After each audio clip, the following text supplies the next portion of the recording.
Hi guys, welcome to Tattoos in Vancouver. My name's Linton Chan. I'm here with Joshua today, and we're gonna talk about tattoos and his story. Sweet. So, Joshua, what's your first experience with tattoos? What would you say? How do you get into it? Of getting a tattoo or seeing tattoos? Seeing tattoos, and then furthermore getting into getting one yourself. Yeah. Of seeing tattoos, the first one that I saw was my mom's. She has one tattoo, very late 70s style. She got it when she was in her 20s, and it's a unicorn head on the back of her shoulder, which is like, it perfectly describes tattoos of the 70s, 80s. And it was awesome, and it just looked cool. And my first tattoo I got when I was 16, which is like deeply buried in the black right there. So would you say that your mom inspired you to, like, you saw it and then you're like, I need to... Yeah, it wasn't scary, because like I saw it was always there, and like she didn't obsess over it or think about it all the time. It was just a part of who she was. Okay, and you said it was on your wrist, so... Yeah, I went through a phase of like really, really liking terribly tattooed geometric shapes. Okay. And so I got one there, and then followed, and ever since they've been quite covered up. Okay. Yeah, I think I saw that on your Facebook. Those geometric shapes. Yeah. So when I saw you today with different ones, I was like, oh, okay, he has more. Yeah. But I thought you still had them. So well, I guess you do in a way. They're deep inside there now. Yeah. Okay. So what made you decide to not keep them? So you went in and out of phase with them, or? A little bit. Yeah. But in the order of which I got them, I didn't. You can't predict the future of what's going to become a trend and what's going to show. Okay. But it began to look like the PlayStation symbols. Okay. And I'm not that big of a gamer, and people kept asking, oh, like, where's the next one, whatever, right? Because it was like, what, circle, square, triangle, X? Yeah. And like, where's the X? And like, God, I not have this anymore. It was just really cringing. Yeah. Something you're not passionate about. Yeah, not at all. People were asking me. Yeah. Asking you. So what were those symbols before? Like, what did they mean to you? And what? That's a whole thing from teenage angstiness that I don't really want to chat about. Okay. Yeah. Fair enough. Yeah. So, since moving on from that, then what is this piece here that you covered it with? As a cover up, this is like an eagle with an anchor and a spade with 4 of a kind aces and a king. Okay. Yeah. And it's not like the most choice that I wanted, but it was the only tattoo artist that I found that was willing to do a cover up on such a large amount of black ink and could think of an idea to fit. So I was a little bit at mercy of their idea. And it turned out. But yeah, I love it. It looks really good. And I think would you say that's one of the biggest trends right now in Vancouver? Is like Americana? Or old school traditional stuff? Yeah, for sure. Yeah. Because I see it, and the wonderful colors and stuff. Yeah, a lot of Americana, and a lot of people getting like sacred geometry stuff, like mandalas and this kind of thing. I'm not a fan for myself, but I can appreciate the artwork. Okay. I've yet to learn kind of all the different styles. Yeah. So it's good you're kind of teaching me. You have a lot more pieces there that I want to ask about. Like, for sure. How many do you have? If you don't mind asking. I've got one on each shin. Okay. I've got a bunch up my arms, and I've got my chest done. Okay. Everything forward facing. I need to balance out and get something on the back. Like what would you, if you had what would you get next? Do you have any ideas? I don't know. I think I want a Reaper. I think I want a Grim Reaper somewhere. Okay. Yeah. Just because, or is that? I just like the imagery. Either a Grim Reaper or I can't remember what he's called now. It's a character like from 1600s during the plague that the guy had like a mask. It was a doctor, yeah, but basically would just pull the dead people out and had this like iconic, almost like bird duck mask thing. I know what you're talking about. Yeah, that's pretty wicked. Yeah, and you know it's Halloween's just around the corner. So yeah, exactly. If you want to do that, I highly recommend. But I want to take some closer shots on your other art. So you have where you want to start? Well, I'm facing that bird, so why not? Yeah, we'll go in order. So we talked about that one. That was probably the first, at least what was in there. Okay. And then came this guy, my swallow. Okay. Which swallow's kind of like an old pirate, or not pirate, but sailor tradition where you would get one when you're going to leave on your first major journey, and you get one when you return. Kind of like safe beginning, safe ends. Okay. And so I only got one because I'm not dead yet, and I just want to continue on living. Sure. Then one after that would be script down the back of my arm, which is just like a very valid saying, right? Like it's not spiritual or anything, but it just makes sense. Okay. Then after that, I got, in the heat of an argument, these little guys right here, left and right, which came because I gave bad directions to a tattoo shop.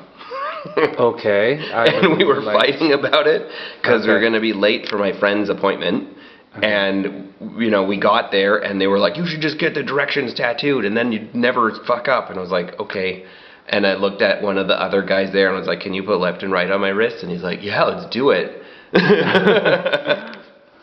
Nice. Well, now you'll never forget, right? Yeah. And then during, like, I won a barber battle a couple of years ago, and to recognize that, I wanted to get like a straight razor tattoo because I figure I might as well mark myself with my career decision. And then I got that one as part of like a Friday the 13th flash sale. Okay. It was like wicked. And then I went and visited my best friend in Calgary for a month, couple years ago, and popped into a shop and got that one done. That was just more so like, well, I'm in Calgary, I might as well get a tattoo. And then I'm probably out of order at this point, but whatever. Then there was a fundraiser at one of my favorite shops, and I pulled this out of a bucket, and was like, yeah, okay, getting that. And then I've got a tradition going with one of the tattoo artists here, Kyle Hofarth, where every year at the Vancouver Tattoo Convention, we do, I get the first spot Saturday morning. Okay. And so we've done this 3 years in a row. So first year, we did my shin, and he's like, what do you want to do? And I'm like, a dead panther. And he's like, okay. I'll have drawings for you like a couple weeks beforehand. I was like, nope, I'll see you when I get there. And that was it. And then the following year, he's like, what do you want to do? I'm like, a dead gorilla head. So we did that. Oh, nice. And then last year, he's like, what do you want to do? And I said, I want a disgruntled girl that is also some sort of like angry demon. So from that side, she looks a little bit disgruntled. Yes. But in the other direction, it's like he looks pretty vicious. Yeah. Yeah, that was pretty cool. And then my best friend that moved here recently, him and I got like matching ones there. And me and the girl that I've been dating for the last 5 years, we got matching love letters on our wrists. Okay, I see that. And then the last like big one I got probably 3 years ago. Like just got my chest done. Oh wow. Which is pretty big and a little vicious. obviously a lot of dead things on myself. I don't know if you can see all the way up there. But basically, the whole essence is that nobody, like wolves don't care about the opinions of sheep. Right? So until either man being like marked with arrows and stuff, or nature being snakes and the spiders kill you, always be the wolf. Never be the sheep. Never be the sheep. Yeah. Great, I like that meaning. Yeah. That's the truth on your shirt, it says. Right? Yeah. So it all matches it. Yeah, that's pretty, quite the collection. Yeah. And that's where I'm at so far. I'm not Yeah. sure where to next, but probably something back here or something. Maybe cats. Yeah, okay. Something behind me.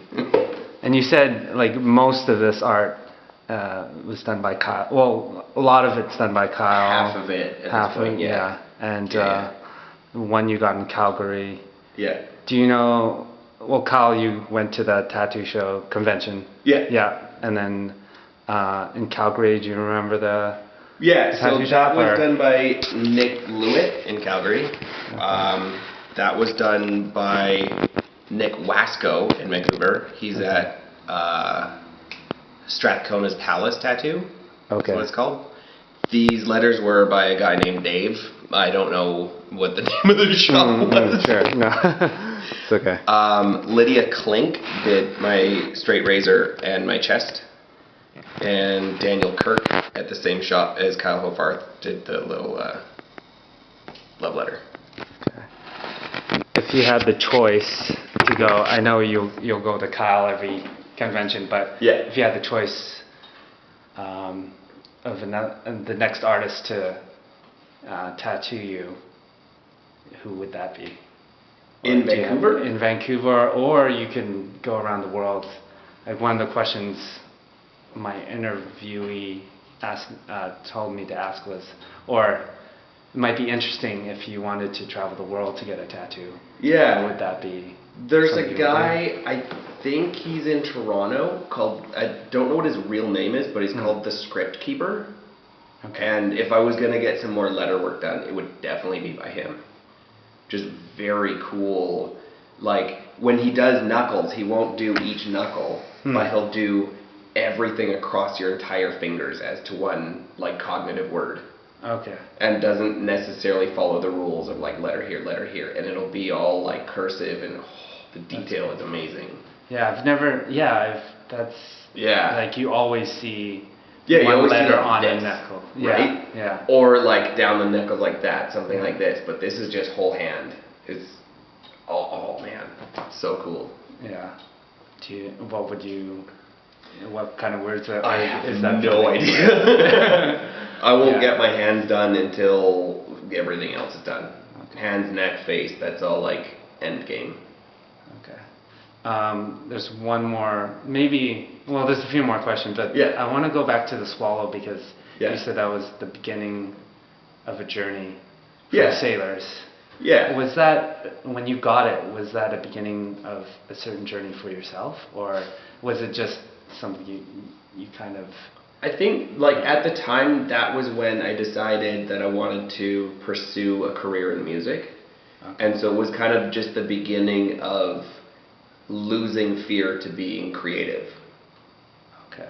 And like not being so scared to only ever work on creative things at my house locked away in a room, but to actually show off stuff. And to take that like ego/emotional risk to, possibly fail and have people make fun of it or be supported or whatever. Okay. Take those wings and soar. Yeah, exactly. Anyways, Joshua, I think that's all the questions I have, or even though I said I had more. Any other deep meanings behind some of these that you can think of, or maybe stories of when you got them? Well, of the swallow, that one was actually done by an apprentice. It was originally her 6th tattoo, and it really didn't look very good. And she said, "I'm new, so come back in a year and I'll fix it up for you. And I'm like, okay, great. And then so she went over the whole thing, and it looks way, way better. And I actually like how it's been aging, because it's close to a decade old at this point. And it's still like vibrant and cool.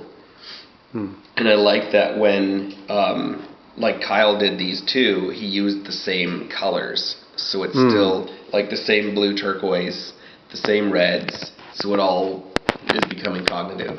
Yeah, that's why I like it. It matches. Yeah. Both. Yeah. Exactly. Like it doesn't detract from each other, which can happen, right? Yeah. Yeah. And I think that's why I love like Americana, like this old school Americana style, because it's never been really cool, and it's also never been uncool.